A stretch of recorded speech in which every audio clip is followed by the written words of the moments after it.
Lesson 24, I will determine whether a whole number is a multiple of another number. So we've learned quite a few vocabulary words in the last couple of lessons. We talked about factors, we've talked about products, we've talked about prime, we've talked about composites. So let's just review really quickly before we get started because we're going to learn a new word today called a multiple. So if you think about a multiplication problem, and a multiplication problem looks like 6 times 4 equals 24. And we learned that 6 and 4 are both factors of 24. Okay, well today we're going to talk about another word. We're going to talk about a multiple. So as you listen today, I want you to see how factors and multiples are related because they are indeed related. All right, so in your math journal, I want you to go ahead and write today's date. We're going to write a few things in our math journal, but not a whole lot. All right, so once you get ready, let's go on to the next. So the first thing I want you to do is in your math journal, you're going to start counting by fours, just like you would if you were counting out loud, 4, 8, 12, etc. But I'm going to set my timer for 1 minute, and I want you to count as far as you can until the timer goes off. So on your mark, get set, go.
Okay? All right, so how far did you get? Stop and go back and look at all the numbers that you wrote as you counted by four and think about some things that you notice as you're counting. Just go back and look at them. So I obviously didn't count with you, but just take a look at some of the things you noticed as you continue to count and count and count. Did you notice any patterns?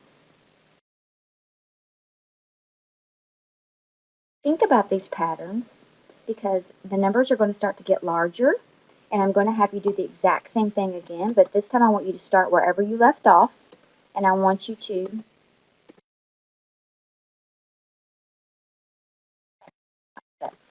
start where you left off, and I want you to continue to count by fours for another minute. All right, on your mark, get set, go.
Okay, so hopefully as you were counting this time, you noticed some patterns. Like for example, in the ones place, I see it goes 4, 8, 2, 6, 0. And then it starts over again. 4, 8, 2, 6, 0. If you didn't notice that pattern the first time, go back and look at as you counted at and see if you can see that pattern now. If you didn't make any mistakes as you were counting, you should see that pattern.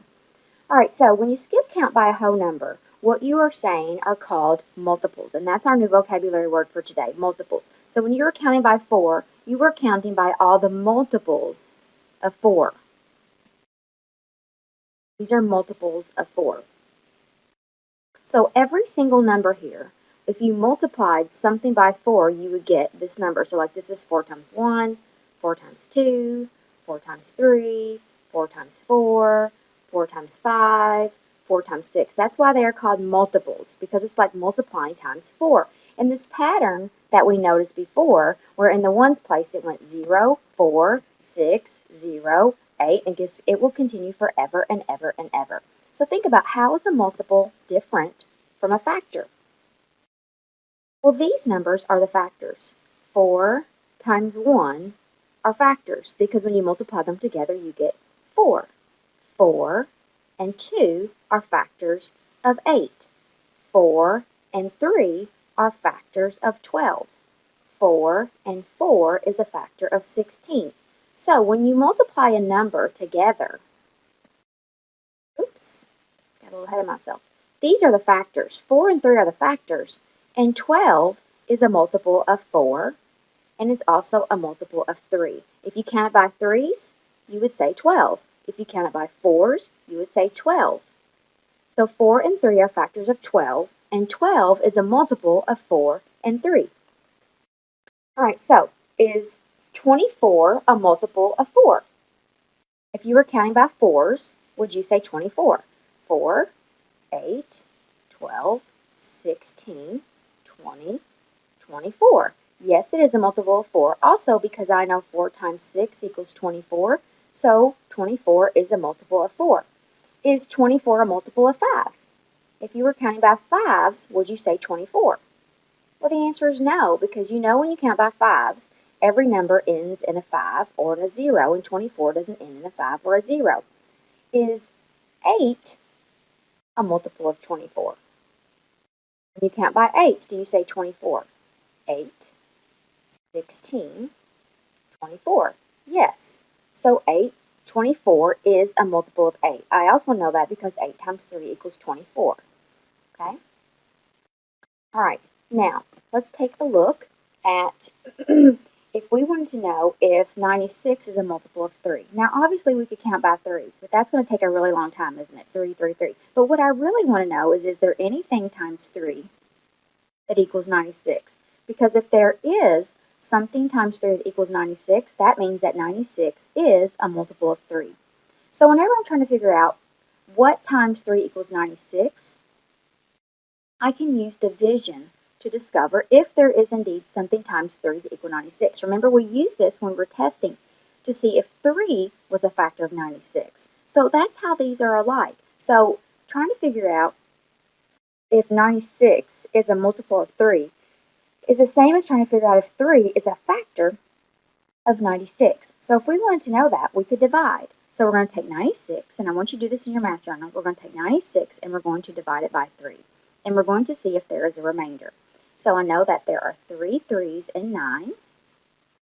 And then I'm going to divide the ones. There are 2 3s in 6. And there is no remainder. So if 3 times 32 equals 96, that means that 96 is a multiple of 3. It also means that 3 is a factor of 96, and 32 is also a factor of 96. So what's the factor pair of 3? If you count by 32 3 times, you will get 96. So 96 is a multiple of both 3 and 32. Okay? Now, if I was going to list the first 5 multiples of 3, what number did I begin with? Okay, so let's think about that. If I said list the first 5 multiples of 3, that's like counting by 3s 5 times. So you would say 3, 6, 9, 12, 15. But isn't 0 a multiple of 3? 0 is a multiple of every single number because any number times 0 is 0. So whenever you talk about multiples, 0 is a multiple of every number. We could always say 0, but whenever we count or we say the first 5 multiples, we could start with 0, but we typically don't. We usually just start with the number itself. So if I said list the first 5 multiples of 4, you could technically say 0, 4, 8, 12, 16, but we normally don't. We usually start with the number itself and say 4, 8, 12, 16, 20. So although 0 is a multiple of every number, we usually just skip that one and go to the number itself. All right, so let's go to our problem set. And I know that some of this may seem a little bit confusing to you right now, but I want you to just hang in there with me, and as we practice together, it'll start to become more clear. And this is one of those things that we'll have to practice over and over again. All right, so if we're going to write the multiples of 5, starting with 100, it says time yourself for 1 minute, but we're not going to do that. We're just going to write the multiples of 5, starting from 100. So that means we're not going to start with 5, we're going to start with 100. And we're going to do multiples of 5. So we do 100, 105, and we're just going to do the first 10. 110, 115. See if you can keep going.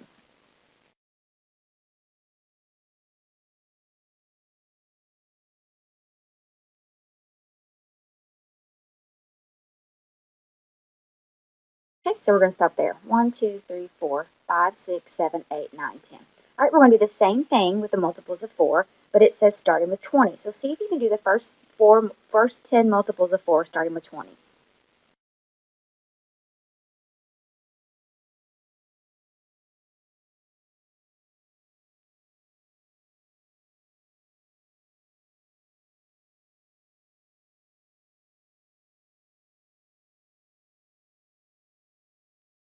Yeah. Okay, did you get the same thing I got? All right, this time let's do the multiples of 6 starting with 36. So see if you can do this by yourself. Pause the video and then come back. All right, so we're going to start with 36 and we're going to do multiples of 6. So I'd say 36, 42, 48, 54, 60, that's 5, 66, 72, 78, 84, one more, and 90. So 1, 2, 3, 4, 5, 6, 7, 8, 9, 10. So those are multiples of 5, multiples of 4, and multiples of 6. All right, let's try the bottom of this page. List the numbers that have 24 as a multiple. So I want to know all the numbers that when I count by them, I would say 24. So when you think about this, how do I know if a number has 4 as a 24? That means that whenever you multiply something times that number, you get 24. So basically it's asking, list all the factors of 24. So 1 is a multiple of 24. If I count by ones, 1, 2, 3, 4, 5, I will eventually say 24. 24 is a multiple of 24 because if I count by 24s, I'm going to say 24. Okay, 2 is a multiple of 24 because if I count by 2s, I'll say 24. 12 is a multiple of 24. Again, if I count by 12s. 3 is a multiple, and 8 is a multiple. 4 is a multiple, and 6. So basically, I'm listing all the factors, but if I counted by any of these numbers, I would eventually say 24. So all of these numbers have 24 as a multiple. It says use mental math, division, or the associative property to solve. Use scratch paper if you like. Is 12 a multiple of 4?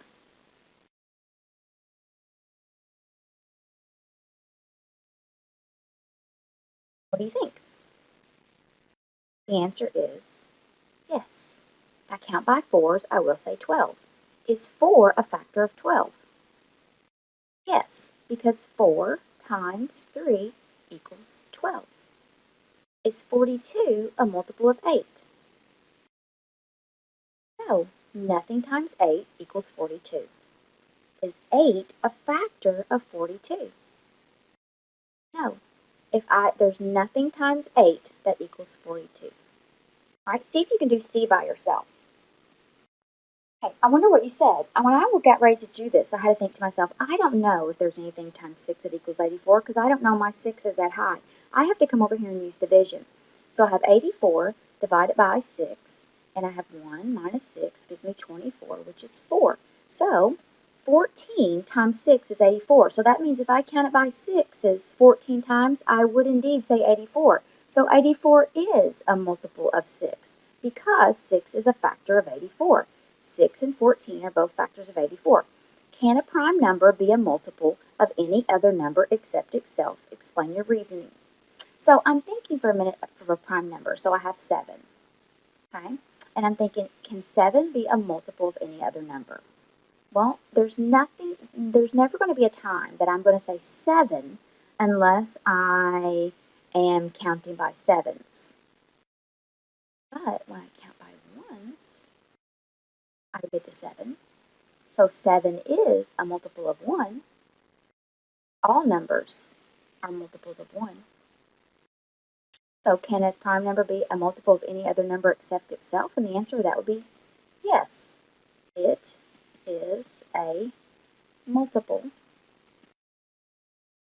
of 20, but that's the only other number that it can be a multiple of.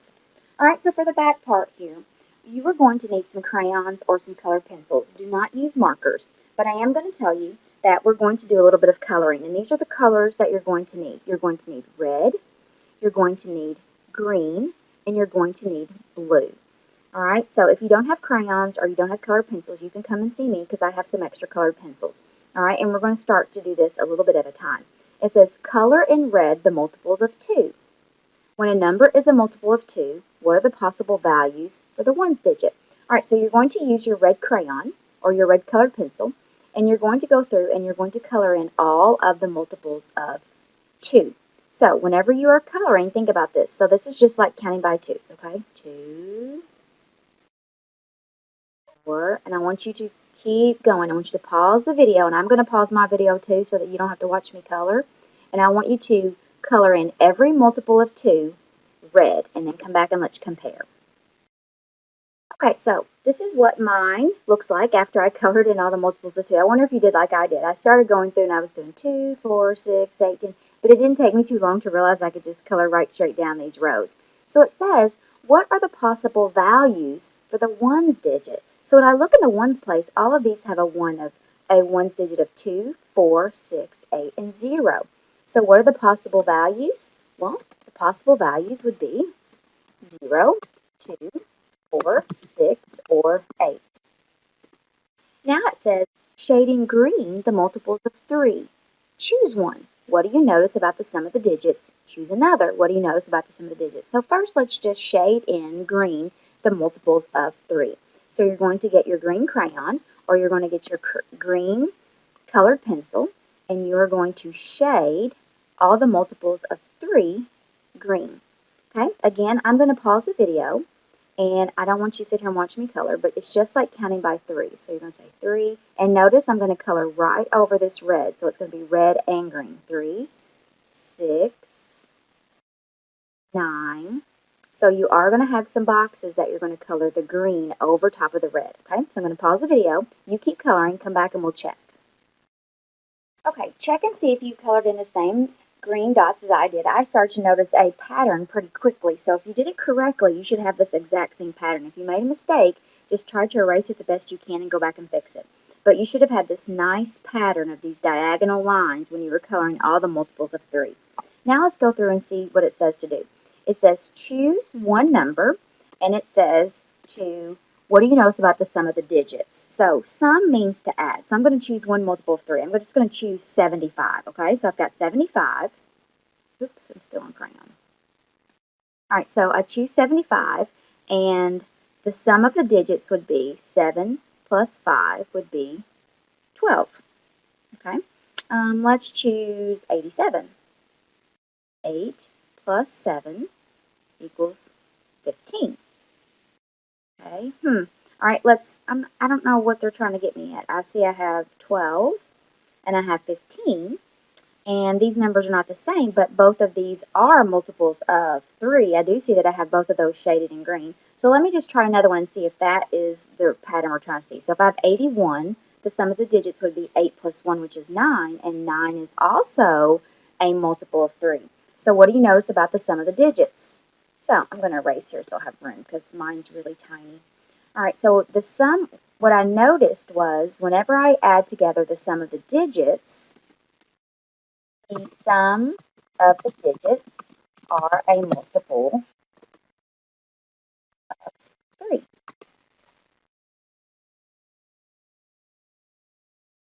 So like if I tried 15 and I did 1 plus 5 equals 6, and 6 is a multiple of 3. If I did 27, 2 plus 7 is 9, and 9 is also a multiple of 3. If I did 33, 3 plus 3 is 6, and 6 is a multiple of 3. All right, now we're going to go to the next one. It says circle in blue the multiples of 5. When a number is a multiple of 5, what are the possible values for the ones digit? So get your blue crayon or your blue colored pencil, and we're going to use blue this time. And I want you to circle all the multiples of 5. Again, I'm going to pause the video and then we're going to come back and check together. Okay, so you should have circled this whole entire row and this whole entire row. So when a number is a multiple of 5, what are the possible values for the ones digit? Well, when I come over here, I see in the ones place, all of these are 5 and all of these are 0. So the possible values for the ones digit would be 0, 0, 4, 5. All right, last one. Draw an X over the multiples of 10. What digit do all multiples of 10 have in common? So it doesn't tell us what color to use. So I'm just going to go back up here and I'm just going to use my pen. And we're going to draw an X over all the multiples of 10. So that's going to be pretty easy. It's just going to be this whole entire column. If you're counting by tens, you would say every single one of these numbers. And it says, what do they all have in common? Well, what do you think they all have in common? I say they all have in common. They all have a 0 in the ones place. So what is the digit? It says, what digit do all multiples of 10 have in common? And that digit would be 0. Okay, so let's just review really quickly because I know that this has been a lot really, really fast. I want you to remember that a factor is a number that when you multiply it together, you get an answer. Like, for example, if I had 5 times 3, if I had 5 times 3, it's 15. Both 5 and 3 are factors of 15. But if I count by 5s, or if I count by 3s, I'm going to say 15. So that means that 15 is a multiple of both 5 and 3. If you get stuck, you can always come back and take a look at your problem set. Or you can take a look at your journal to remind you of what a factor and a multiple are.